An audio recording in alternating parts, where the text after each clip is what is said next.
Hello everyone, good evening. Welcome to the ninth session of Saturdays for Sustainability Learning. And we are connecting here with the goal to discuss sustainability issues in a systematic manner for holistic understanding. So here we want to understand sustainability such a way that it is in its true form and at the same time it can be applicable to the different context as well. So this Saturday session, this group is a mastermind group which will connect is connecting every week, and hopefully we will connect throughout next year. So that is my target for next 52 weeks. So where we connect for peer-to-peer learning, mentoring, and understanding one new concept every week. And it's a powerful way of learning new concept, learning new things, and application of the knowledge that we get. So the outcomes that you can expect from this session is first learning a new concept every week, because dedicating more time during weekdays it's not possible for all of us. So learning one concept on Saturday evening, so that's quite possible. Then second, it's networking with fellow professionals. I hope I'm audible. Yes, we can hear you. Yeah, perfect. Yeah, so networking with fellow professionals to connect with them and to understand, to learn. Third is career opportunities in terms of jobs or in terms of entrepreneurial opportunities. So that's there. And fourth is the thought leadership, where we will try to guide the sustainability thought process in the future, which is also very much required. So with these four outcomes, we are connecting every week. And today's session, today's expert is Mr. Shivakumar, who is from Dell, who is sustainability champion. And at the same time, the thing I like about him is he's sustainability practitioner at Thought, Heart, and Action, which defines his dedication to sustainability. So I'll not waste more time, and the dais is yours, the virtual dais, Shivakumar. Yeah, Thanks a please. lot, Dhananjay, for your introduction. Let me share my screen. Let me know once you guys can see my screen. Yes, it's visible. Okay. So I'll start with a short introduction about myself. I've been on the professional world for about 20 plus years. Started my journey with AXA Business Services, spent about 9 years there. Then moved on to ING Life Insurance. And then now for the last 12 years, I've been with Hewlett Packard, HP. My expertise largely revolves around sustainability, project program management, Lean Six Sigma, quality, business process management. Again, I'm currently pursuing my master's with Indira Gandhi National Open University on sustainability topic. They have this course called Master of Arts in Sustainability Sciences. So I'm currently pursuing it. And then I've also been affiliated with PMI, Southeast Asia Champions Group, and a lot of other sustainability initiatives. So here is a short introduction about myself. So before I get into the next topic, I'll give you a bit of background about how I got interested in sustainability as a topic in general, and then today's topic about Climate Fresk. Uh, this was largely during the COVID shutdown period, right? So those 3 months when everything was shut, I started seeing these articles and coming across these things. The first thing which I read was Himalayas is visible 200 kilometers away. And then I thought, okay, 3 months, the economic engine was shut down and looks like Earth is healing itself.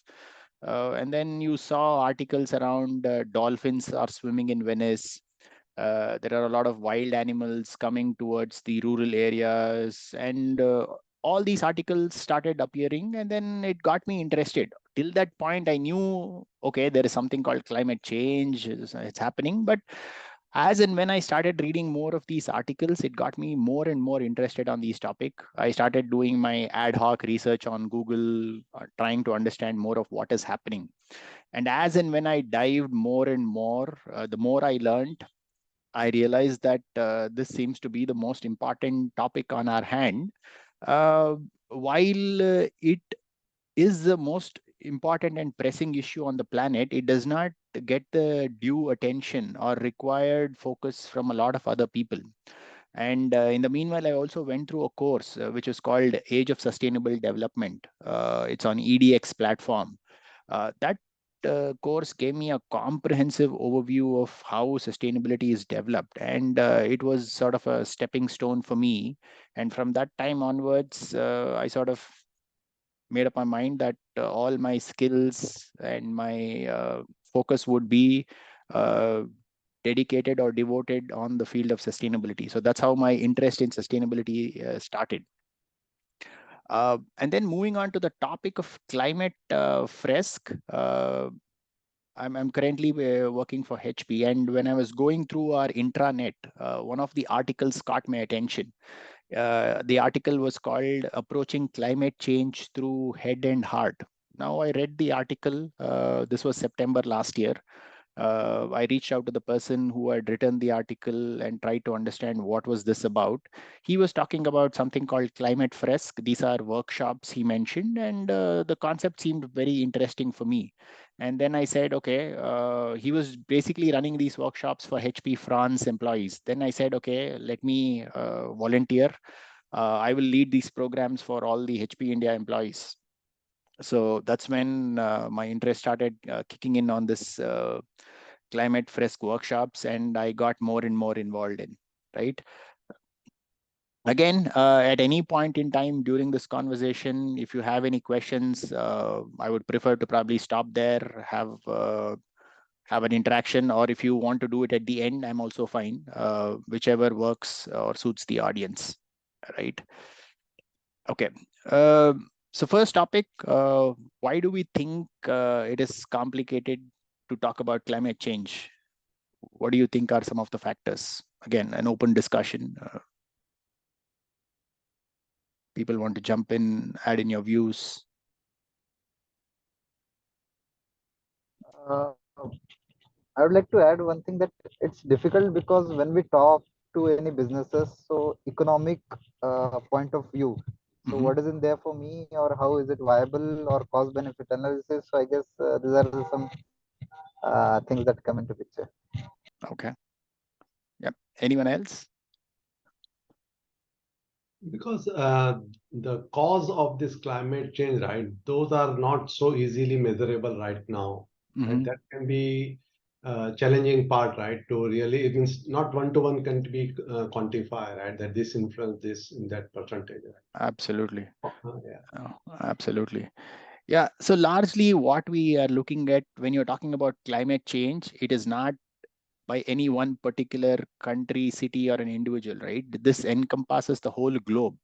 It's a very vast and complex topic with multiple variabilities involved in it.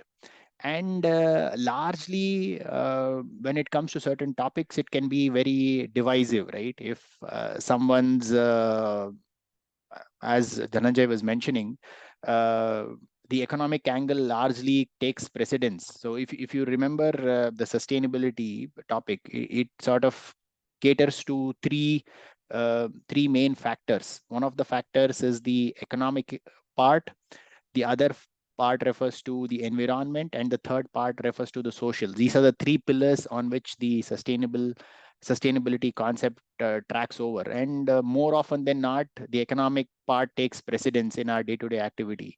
And that is the reason why when you are talking about climate change, it probably would relate to some part, but not everyone would be in a position to sort of understand this broad topic. And even if they understand, very few people would get into the position of saying, I am responsible for it. Now, this is the most important point. You might scientifically understand and agree to some extent, but when it comes to the question of who is responsible for it, you will have very few people say that I am responsible for it, or we as humans are responsible for it. So very few people get into that mode, and past that mode, even if people take responsibility, and very few people get into the next zone of taking actions. Now, this is where we talk about this Climate Fresk, right? Now, a bit of background about how this Climate Fresk started. This Fresk, or it's a French term, Fresque, which is like a mural or a painting or a collage. Now, this is translated into English as Fresk. Now, the guy Cedric in 2016, he was a climate change teacher, consultant, enthusiast, expert.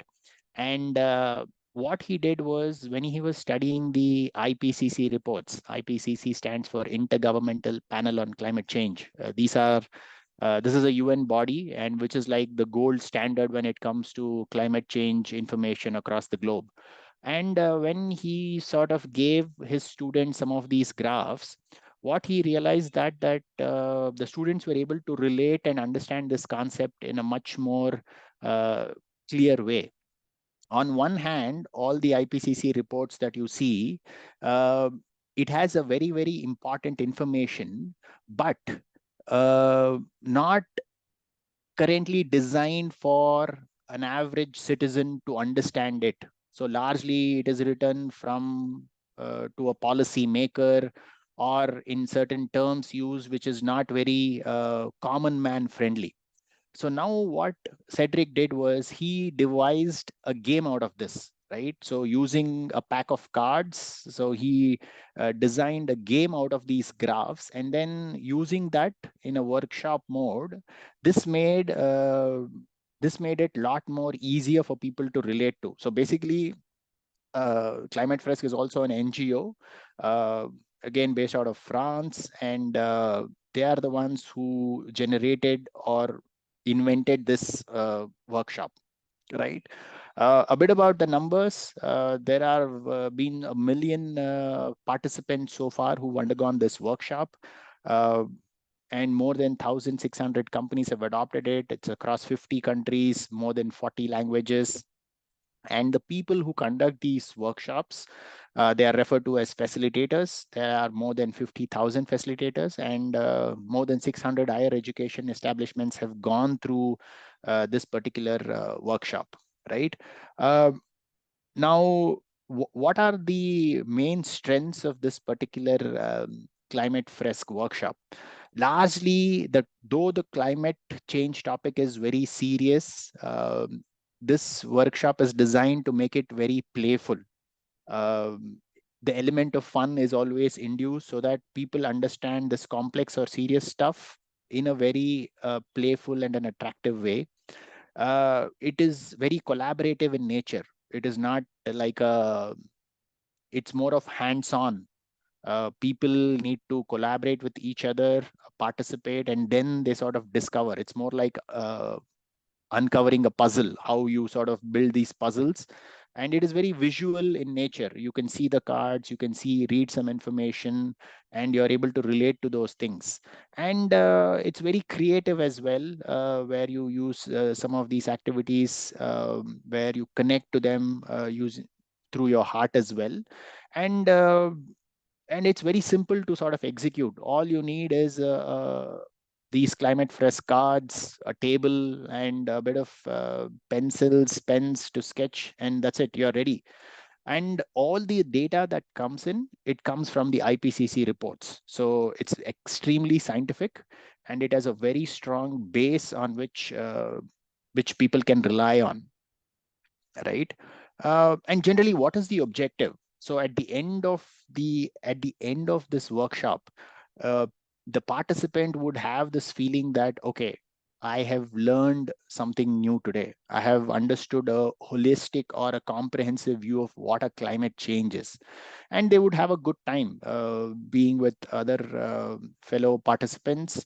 And they have this feeling of doing it on their own. It is not something where it's like a training where a subject matter expert comes in and he delivers some lessons or lecturers, and most of the others are just it's a monologue or people taking in information.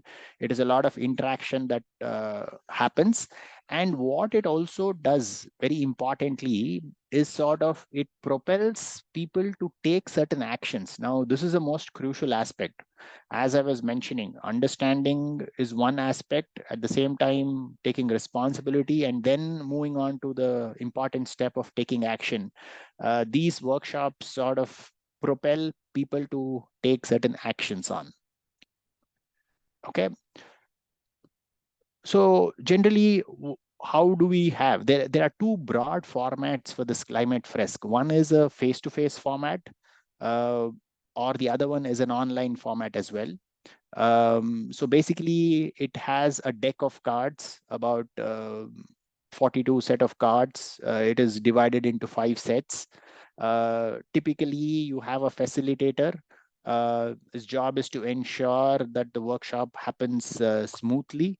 Uh, Typically, when it is a face-to-face or an on-site workshop, the arrangement is for a table which has about 4 to 7 participants standing around them, and a facilitator typically manages 2 tables.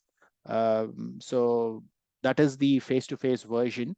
When it is done online, they typically use a program called Mural, application called Mural, which is the platform on which they use, and a Zoom link. And typically the duration of these workshops go for about 3 hours.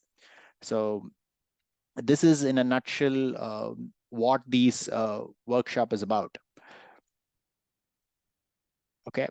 Now, when you get into how the workshop is divided, so what we see here are 3 broad sections in which this workshop is divided into, right? The first section, which we refer to as the reasoning section, right? So here what you see is the 42 set of cards. The 42 cards are divided into 5 sets. So typically what we do is we have people standing around the table, and we give the set of cards to the participants standing around the table, and we request them to arrange these cards on a table in a manner of cause and effect. What leads to what, right? And we give them a bit of time, 5 or 10 minutes for each set. And the key word here is that people should have a collaborative intent. It's very, very important that it is not to be done on an individual basis. People go through what is given on the cards. Sometime it might be a graph, and on the back of the cards, there are some descriptions given about what those cards are. And people start uh, reading the cards that they have, and as a group, they need to place it. And one at the end of each set, we have a debriefing that happens. So the facilitator comes in, requests the participants to explain on what basis have these cards been placed on the table. And then he gives his view in terms of have the cards been placed appropriately? Can we make some changes if required? And try and sort of gives also a bit of explanation in case the participants requires any clarification on a particular card. So set 1, set 2, so it goes on for about 5 sets. This activity can range anywhere between an hour to an hour and 30 minutes, right? So over this 1.5 hours, it is largely connecting to the logical mind of the participants, where you're applying your head and your brains, and you're understanding the concept scientifically. Now, the next phase is where designed in terms of ensuring the creative angle, or people, it connects to the people's emotion, and we are slightly moving towards the fact that we push people to take responsibility for this. Now here what happens is the participants are given certain color pencils, sketch pens, and other things to design. You have a cardboard sheet on which these cards are placed. So people are requested to draw different shapes, emojis, connect different cards, and express their emotions. So this is an activity where people like go back to their childhood. They are busy connecting these cards, and a lot of creative thing comes out of these things. And here, this is the aspect where we are trying to touch the heart, right? We finished the head, now we are connecting to the heart, where we are emotionally connecting to people. And the last section, this is a section where uh, the discussion is going on, right? So here it's largely about brainstorming, ensuring that the group comes together, comes up with their ideas and suggestions on what can be done. Again, this section, we have broken it down here at HP into three broad categories. Uh, One category is what can you do on an individual basis. The second category is what can you do at a community level. And the third category is what can you do as HP or for your company. What are the different sections in which you can take action? So participants get into a huddle discussions, different ways in which they give all their inputs. And these are the sort of the three major phases that happens during this workshop. Okay. And generally, when we talk about these takeaways, uh, now the most important part here, which we try and drive throughout these workshops, is that it is caused by human intervention. Now, this is the most important part or the message that we drive throughout this workshop. And and the consequences of this climate is definitely felt by all of us, right? It can be every year you keep hearing the statement, this has been the hottest year, this has been the hottest year. And we've been listening to it for the last 10-15 years. It's always been the hottest year, each year surpassing the previous one, right?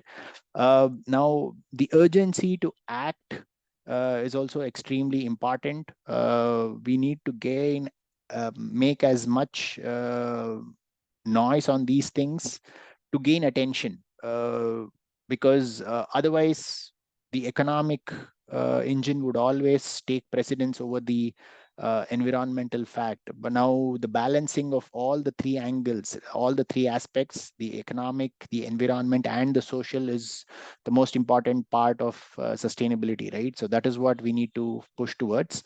And all actors are concerned and have a role to play. And it's very important that people understand this concept of every job is a climate job. Uh, it is not restricted to any one particular institution or a government or a country which has to do this. It is the most important activity and a collaborative activity across the globe. And largely, we as a human race, I think, as per the IPCC reports, the focus now we see a lot of multinational companies are also focusing towards carbon neutrality by 2050. And what can be done to get there are some of the points that we talk about. Okay. Uh, Before we get into the testimonials, I'm going to sort of explain a bit about the journey that we've taken in our organization in HP. While we started this program, one of the few things that I had to do initially was to get approval from the senior leadership. I reached out to some of the senior leaders who are based out of HP India. I spoke to them about this concept, got their buy-in, and we needed approvals. One, a bit of about a budget, and the second aspect was also getting people to be part of this workshop.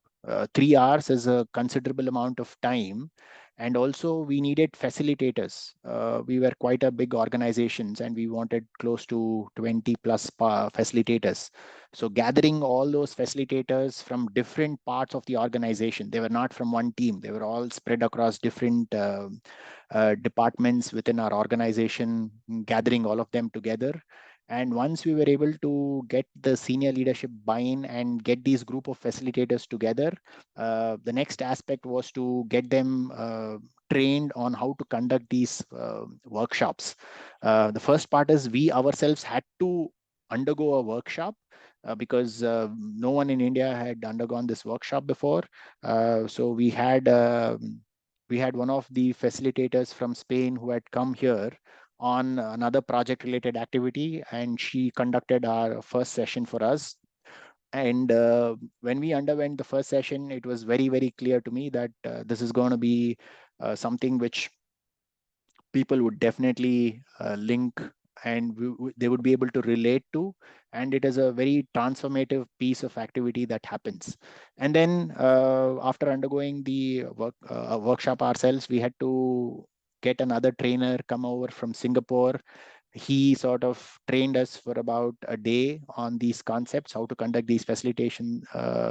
And then from the month of May, we had these pilot workshops happening.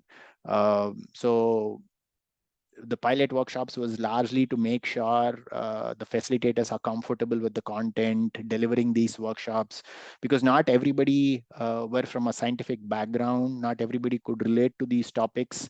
It needed them a bit of practice. So initially we requested them to conduct these workshops for the teams which they are part of, where they are a lot more comfortable interacting with people within their own organization. And slowly, as and when they became more and more comfortable, this started branching out, having more participants, and talking about this particular thing.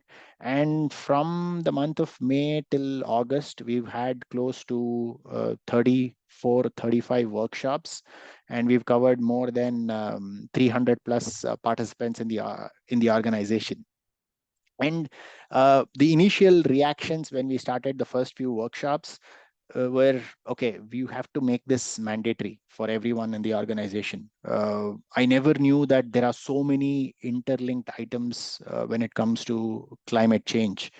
Or there are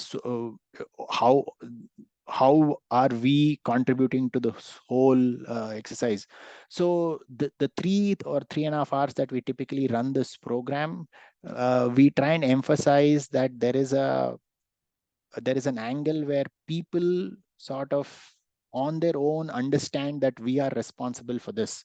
It is not like a lecturing session where we tell this is what we are doing. It's just that by arranging these cards, or doing the creative part, or having these discussions, they sort of understand that how we as humanity have been responsible for this. It can be our previous generation, 3-4 generations. We understand the intergenerational impact that we've had on this globe.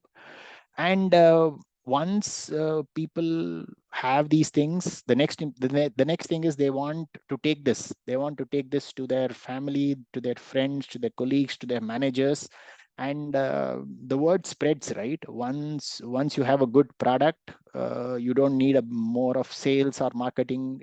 The product just sells. So same with these workshops as well. We've had a lot of interesting feedback that we got, and more people are now being part of these workshops, and they are running successfully within our organization. Again, uh, more more comments about how. So this was the initial batch of folks where we were trained. You have this trainer right behind me. He had come in from Singapore to sort of train the facilitators, and we had an amazing time having these things. So that's the most important aspect, where people have fun doing it. Now, a serious topic and a complex topic like climate change being fun and enjoyable, and also propelling people towards taking action, is an absolute interesting way to do that. Okay. And in terms of this is something which was an extremely striking and an important part of these workshops. Typically, what we see here are people on one side, the government on the other side of the triangle, and the industries or companies on one side. Most often than not, what we see here is each pointing out to the other, right?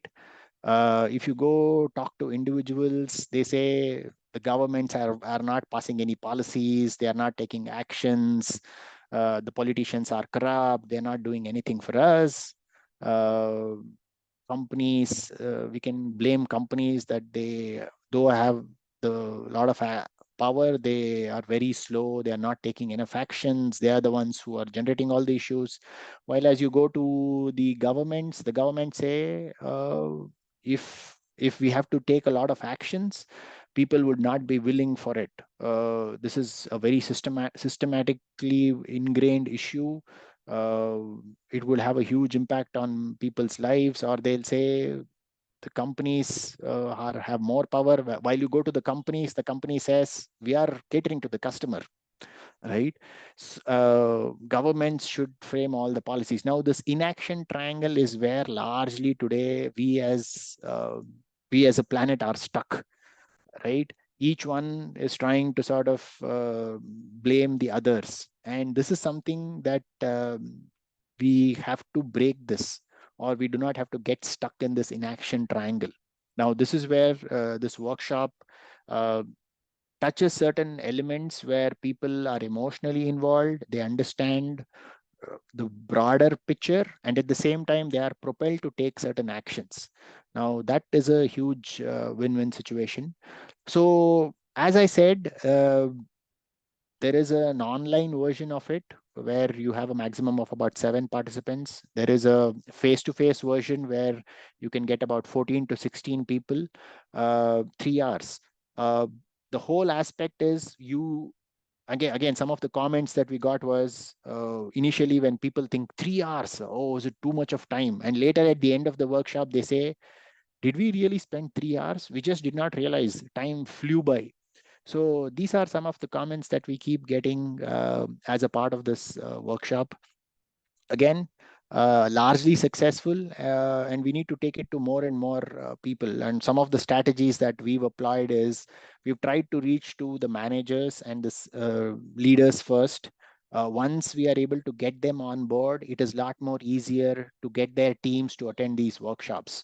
And every time we've had leaders and people being part of this, it's been truly a transformational approach for them. And once they are moved or connected or touched by it, it's very easy for us to get more and more participants being part of this. Okay, with this, I sort of would stop here, and then I'll probably open up for questions, discussions, because there are a lot more things that I could probably reveal, but it would sort of spoil the fun for you guys, because I expect you guys also to go through these workshops. Okay, that's wonderful. Yeah, so finally I reached home. Yeah, that was wonderful. Just I wanted to know more from you with respect to the initial conversation with the leadership team, how you convince them, Okay. because I guess that is the first barrier, inertia. So how you overcome that? What was your conversation? What were the questions from their side, and how you handled it? Yeah. The initial part was the guy who had run these workshop in France. He was my mentor, so he largely gave me a path to follow. But there were two major some of the major differences was HP France was a smaller community, while HP India was much larger, right? So one thing, when I started connecting with the leaders, at the same time, there is a lot of focus in our organization on the sustainability topic. Right from our senior leaders to CEO to all the leaders within our organization, sustainability is the mantra that has been ringing. Uh, Even during the Earth Day in 2022, we had our CEO sending out mail saying that every job is a climate job. Now, that was a mantra or a statement. Now, it has a very strategic angle as well. And once you once you understand the strategic intent of the company, we have a 10-year plan at HP. And one of the pillars in that 10-year HP plan was sustainability. We wanted to become the world's most sustainable technology company. And now uh, this is where we came into picture. While I was talking about this Climate Fresk workshop, the first thing that I did when I met the leaders were, how does this workshop contribute to our 10-year plan? So that was my first selling point. And then at the same time, you had our sustainability reports that were being published, a lot of talk about ESG, carbon footprint, and all those statements were floating around. And connecting to this statement about every job is a climate job, um, one of the key points that I mentioned was, today, if I walk onto the floor and I ask people what is climate change, I'm going to get 150, 100 different answers to this question. Some might say it's only air pollution. Some might it says water pollution. Some might say soil.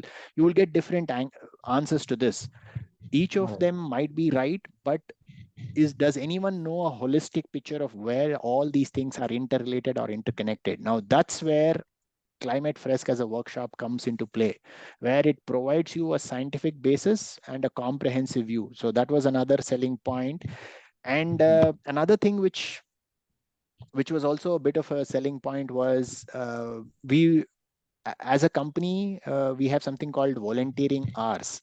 So people participating in this workshop were given 3 hours as volunteering hours. So we have an internal tool where they log in their volunteering hours. Typically, this was given to people only when they go do certain community service, like teach in a school or a college, or do some community service like lake cleaning or planting trees. But what we managed to do was, if someone attends this workshop, they used to get 3 hours under their volunteering category. Now, that was also a big thing. Individuals like the idea of, okay, I attend this workshop, I'm going to get 3 hours under my volunteering thing. So that was something. So once we are able to convince the leaders, another challenging aspect for me was to get the budget or funding. Right. I was coming to the same question. Yeah.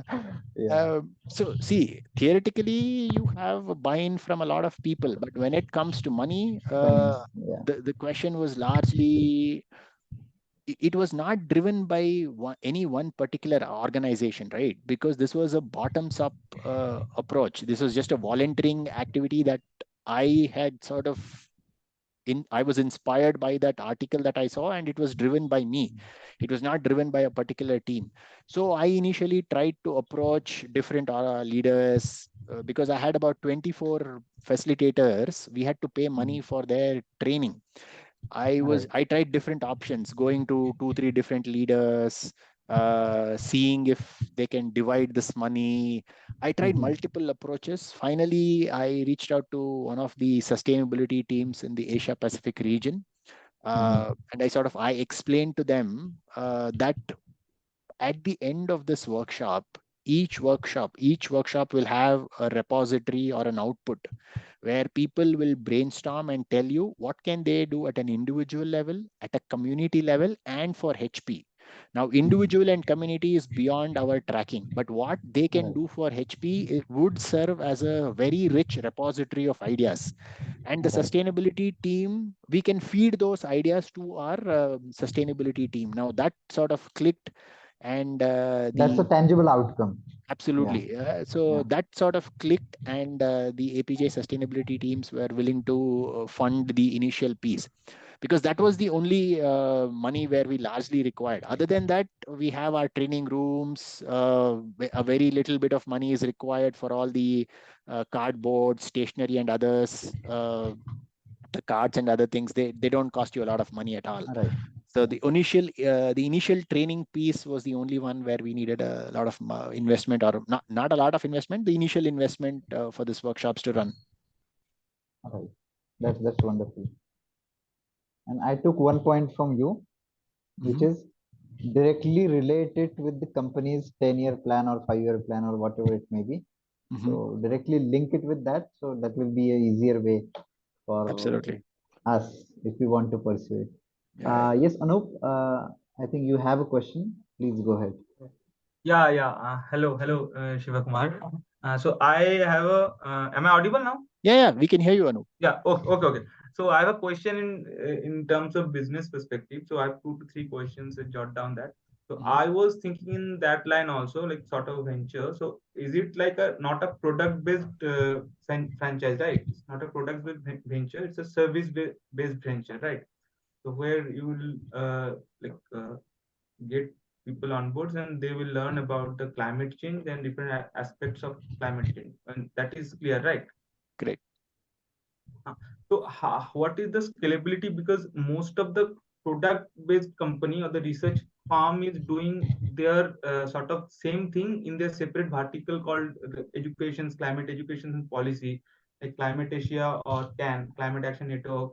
So how you can define with that sort of in yourself the climate Fresco as an individual company or the competitor with them, because it's only a educational learning platform.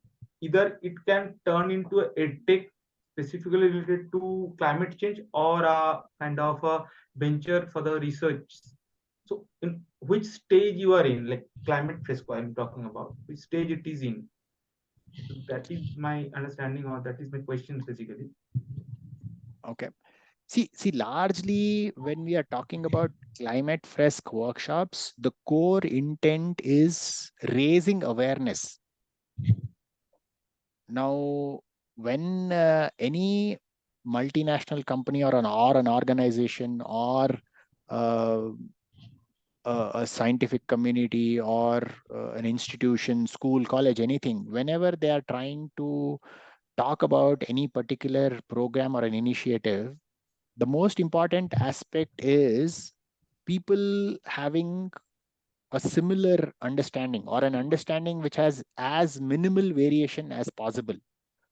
Now, that is extremely crucial for people to make some pivot. If you take sustainability or ESG as a topic, it has gained a lot of prominence over the last 3-4 years, mainly post the COVID thing, right?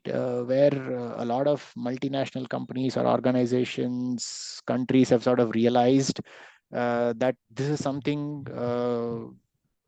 they cannot always rely on unlimited growth. There are limitations under which they need to operate, and everybody is looking at a long-term sustainability of their business.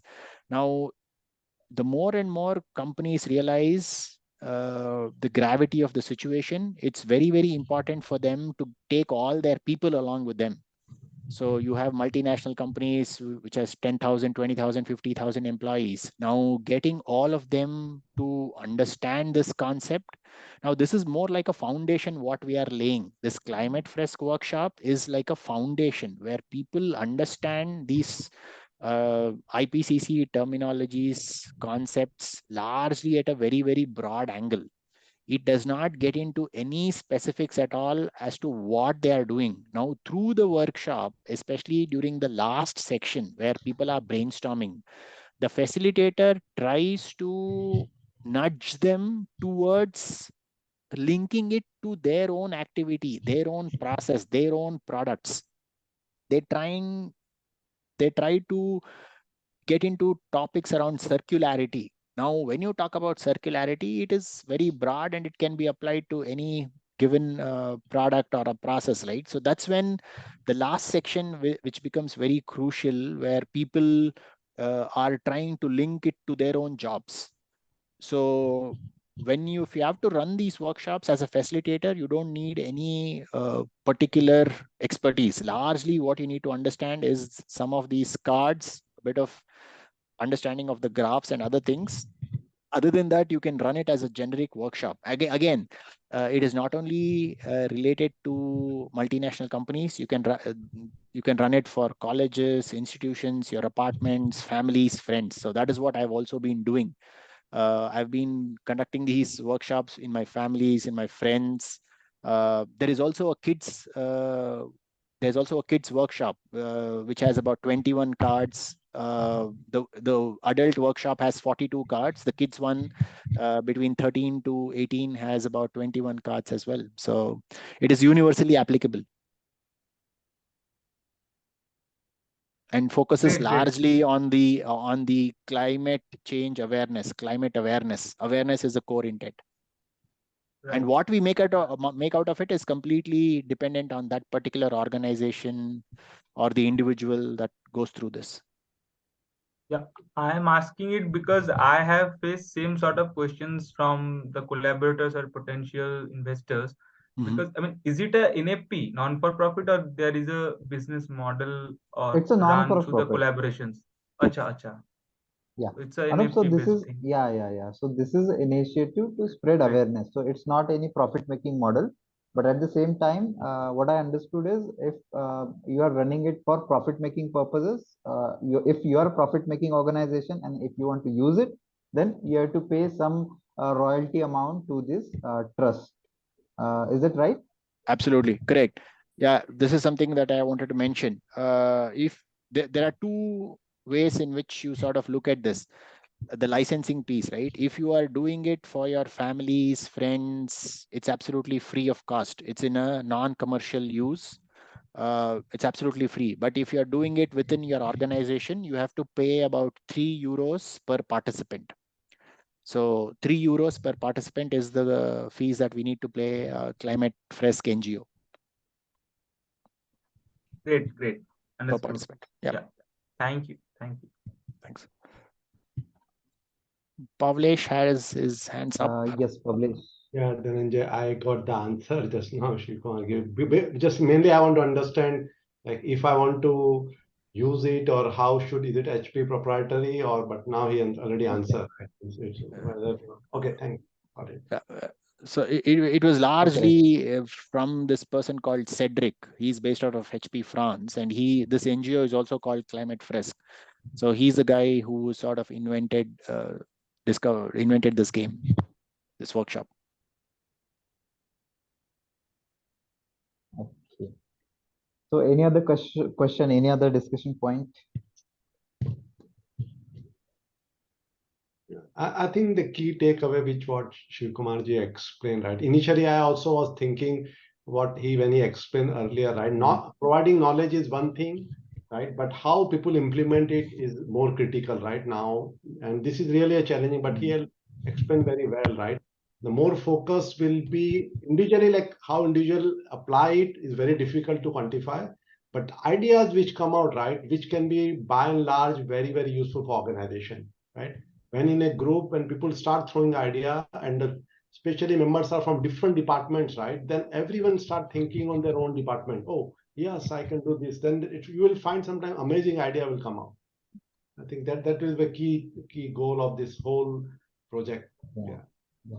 And I also see one more outcome from this is many organizations conduct team building workshops, right? So I guess this is one of the activity which we can use to have such kind of team building or to have such kind of collaboration. And also at the same time, it is fun to do, right? So it will serve the dual purpose. That is also one benefit.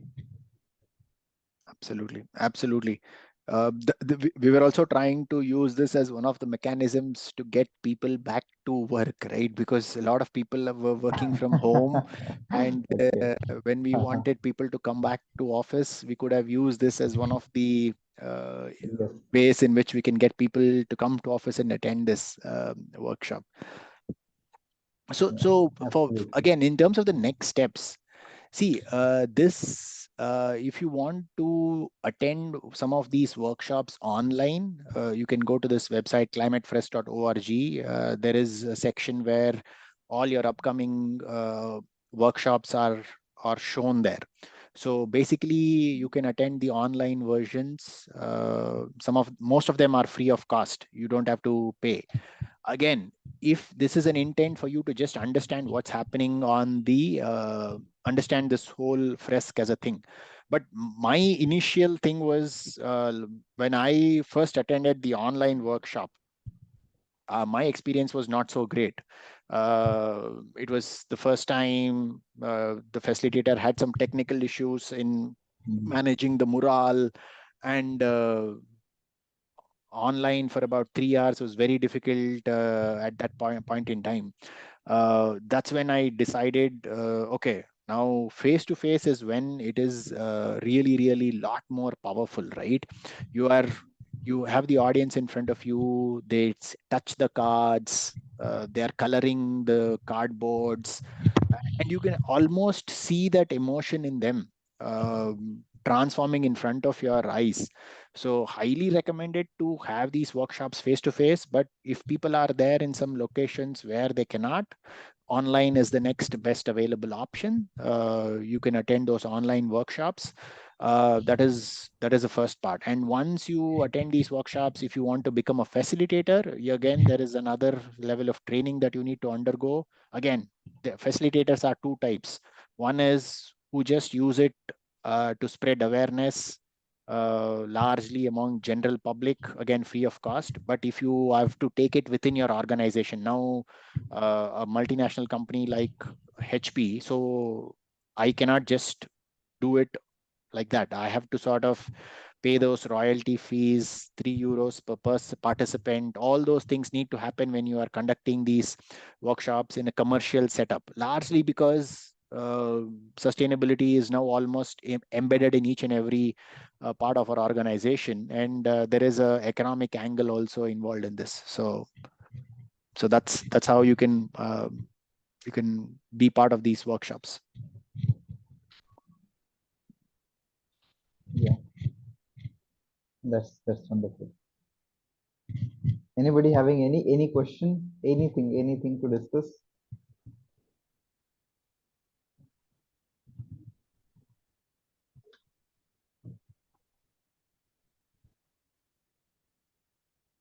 Yeah, so this session is actually for discussion, so I'll only add one point to discuss.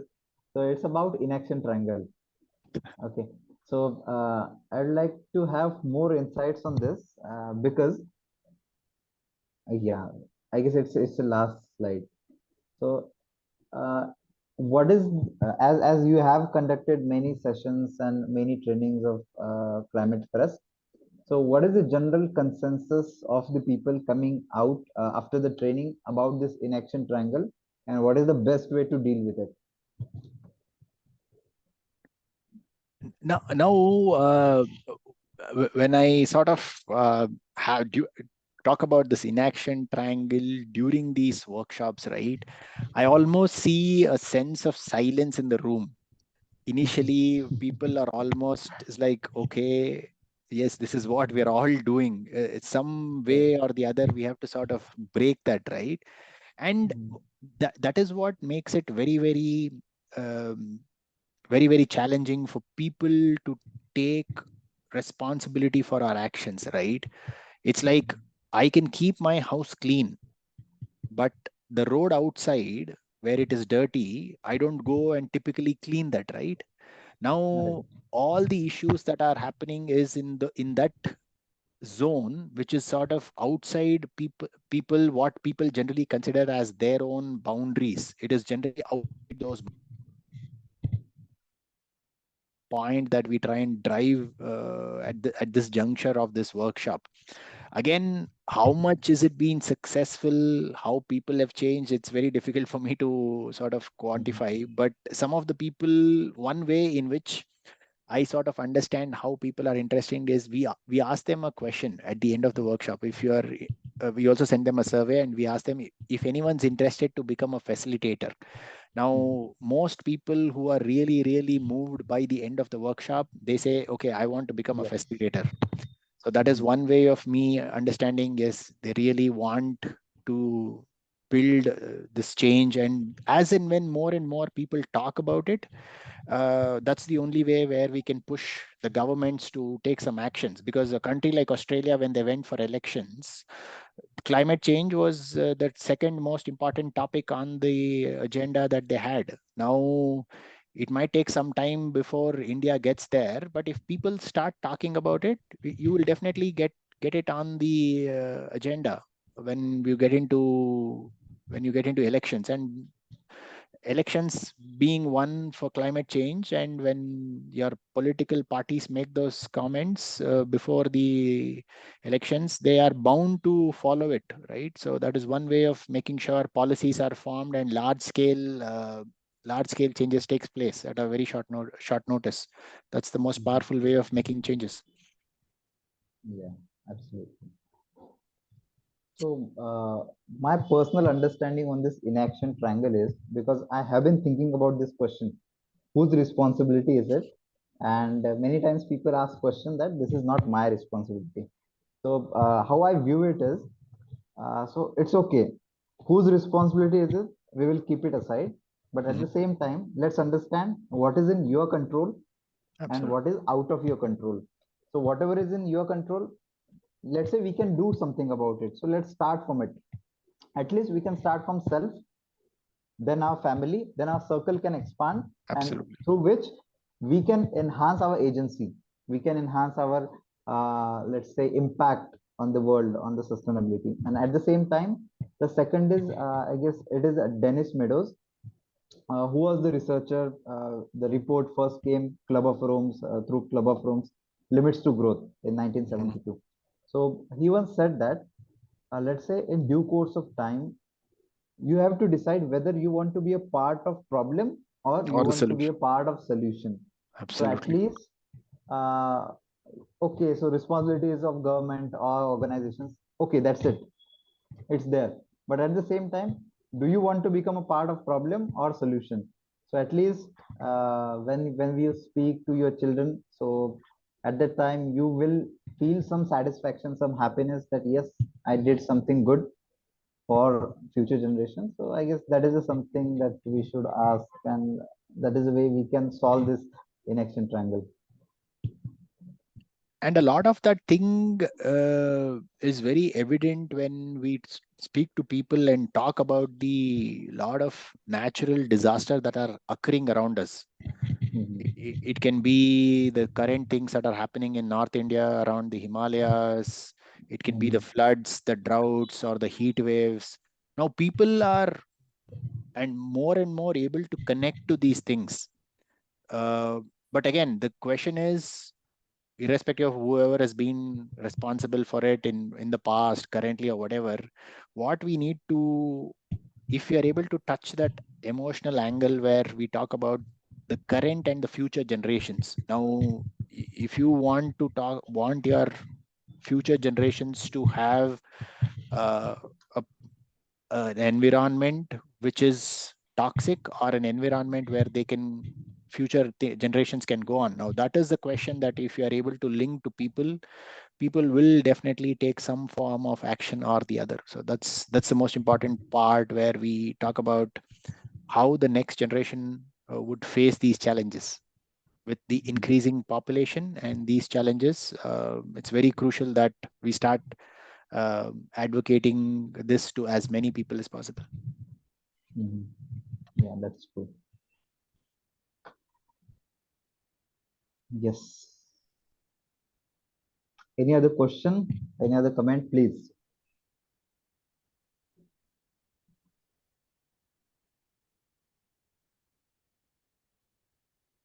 So I would like to be a part of this training first and then facilitator.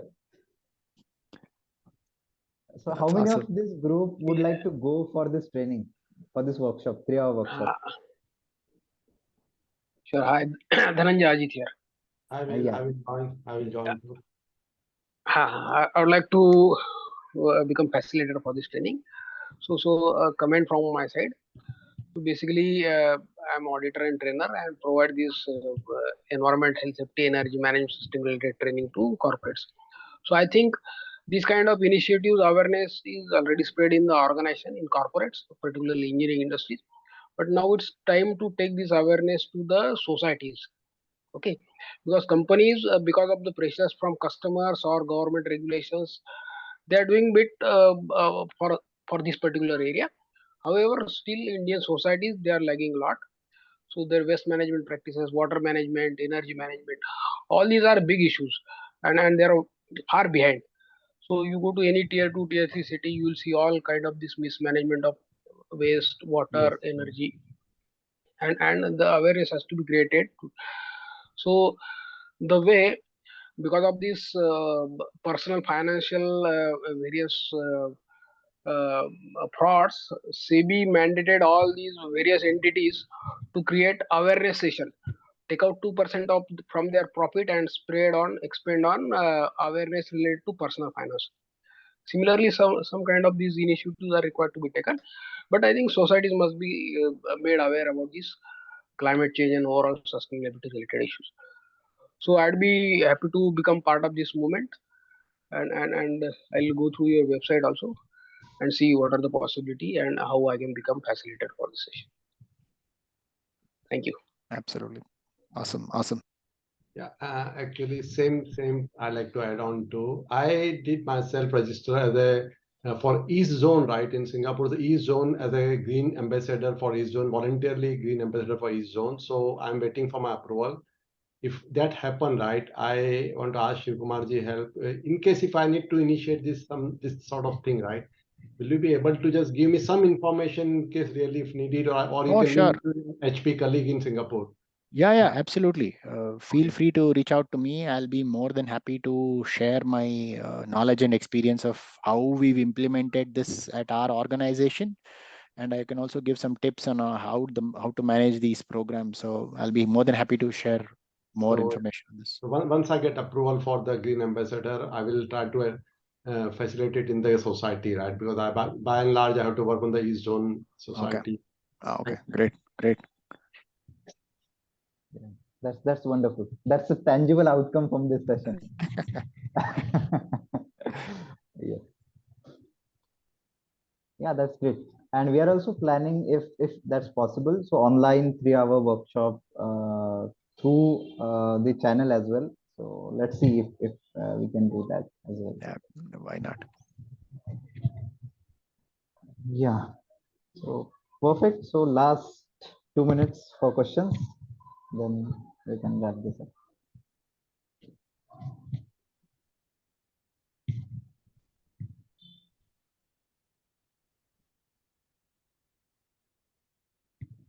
Okay, all right. So if no questions, no comments, then we can stop the recording, stop the session. Yeah, thank you. Thank you so much, everyone, for your precious time. Thank you, Shivakumar And ji. thank you. Thank you, Thanks, Shivakumar, everyone. Good evening. Yeah. Have a good evening. Thank you. Thank you. Bye. Bye-bye.